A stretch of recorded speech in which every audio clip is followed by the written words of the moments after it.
O canal Foca na Matéria foi criado para auxiliar estudantes em seu aprendizado. Somos gratos pela sua dedicação e, se possível, nos ajude deixando o seu like, inscrevendo-se e ativando o sininho. Estudando física, podemos aprender sobre as matérias que formam os materiais e os fenômenos que existem na natureza. Fenômeno é todo acontecimento que pode ser observado por nós.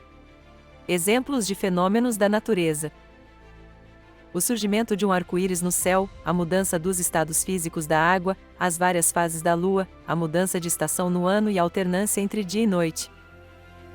Entender os fenômenos ajudou o homem a conhecer melhor o funcionamento do mundo. As diferentes fases ou aparências da lua ao longo dos meses acontecem em função de dois fatores: a forma como os raios do sol iluminam a lua no espaço e o movimento dela em torno da Terra, já que daqui avistamos só uma face da lua iluminada pelo sol. Então, dependendo da posição em que a lua está em relação à Terra, vemos diferentes aparências dela no céu. As mudanças de estação são definidas pelas diferenças que observamos na paisagem durante os 12 meses ao longo do ano. Elas ocorrem devido ao movimento de translação da Terra ao redor do Sol quanto de rotação no eixo de inclinação da Terra no espaço. Esses movimentos fazem que a quantidade de radiação solar varie em diferentes lugares da Terra ao longo do ano. Essa variação faz que ocorra o aumento ou a diminuição da temperatura nos hemisférios. Com base nessas variações, o homem classificou as 4 estações do ano, que duram cerca de 3 meses cada. O movimento de rotação da Terra causa a passagem do dia para a noite. Isso ocorre porque a Terra fica cerca de 12 horas com uma face diretamente iluminada pelo Sol, dia, enquanto a outra face não recebe iluminação direta, noite. As características dos diversos materiais que existem ao nosso redor são denominadas propriedades dos materiais. Exemplo das propriedades dos materiais: transparência. O vidro e o plástico têm a propriedade da transparência. Podemos encontrar copos feitos com esses materiais com diferentes graus de transparência. Opacidade, por exemplo, nas portas de madeira. A madeira é um material que apresenta alto grau de opacidade, impedindo que os raios de luz do exterior passem para dentro dos lugares. Reflexão. O material, além de não permitir a passagem dos raios de luz, é capaz de refleti-los voltando ao ambiente, permitindo que vejamos as imagens refletidas. O primeiro projeto de luneta, criado em 1608 por Hans Lippershey, que trabalhava com lentes de óculos. Galileu Galilei, tendo contato com a luneta de Lippershey, fez um aperfeiçoamento nela, usando tubos e lentes. Assim, um novo e melhorado instrumento foi criado por Galileu que permitiu observar detalhes dos astros. Foi assim que ele conseguiu enxergar Júpiter e certos detalhes da Lua pela primeira vez. Atualmente, a maioria das lunetas são feitas com uma combinação de lentes. Com a criação dos telescópios, foi possível aprender e aprimorar os conhecimentos científicos relacionados ao espaço e aos astros. Essencial na época de Galileu, ainda hoje, são instrumentos importantes para esses estudos, mas atualmente, são feitos com lentes e espelhos enormes que são capazes de captar a luz de objetos com pouca luminosidade ou que estão muito longe.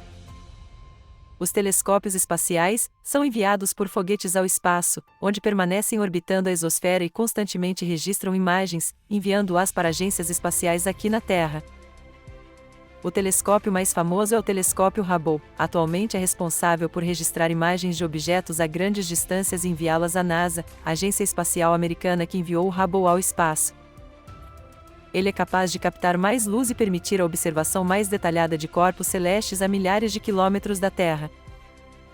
Antigamente a humanidade acreditava que todos os demais astros do espaço giravam em torno da Terra. Esse entendimento ficou conhecido como geocentrismo, geo, que significa terra, e centrismo, que significa centro. Copérnico defendia o heliocentrismo, hélio, quer dizer sol, e centrismo, que significa centro, ideia rejeitada durante anos. Voltando a ser discutida somente quando Galileu conseguiu, com o uso do telescópio, observar Júpiter, pôde constatar que existiam algumas luas orbitando ao redor daquele planeta. Com os estudos de Johannes Kepler, que aprimorou as explicações do heliocentrismo de Copérnico, é que de fato esse entendimento foi aceito, prevalecendo até hoje. Os telescópios possibilitaram a produção de mapas celestes, os quais os navegadores e exploradores usavam para se orientar conforme as características de cada hemisfério. Por exemplo, as constelações Ursa Maior e Ursa Menor só podem ser avistadas por quem está no hemisfério norte, enquanto a constelação Cruzeiro do Sul só pode ser avistada por quem está no hemisfério sul. O inventor do primeiro microscópio foi Zacharias Janssen, e Anton van Leeuwenhoek foi o primeiro cientista a aperfeiçoar esse instrumento. Os microscópios ópticos permitem a observação de objetos bem próximos de nós, mas que são tão pequenos que não podem ser vistos ao olho nu. Esses instrumentos funcionam com um conjunto de lentes e uma fonte de luz. Eles são capazes de permitir a visualização de organismos muito pequenos, como bactérias. Além do microscópio óptico, já existem outros tipos, como o microscópio eletrônico, o de tunelamento e o de varredura.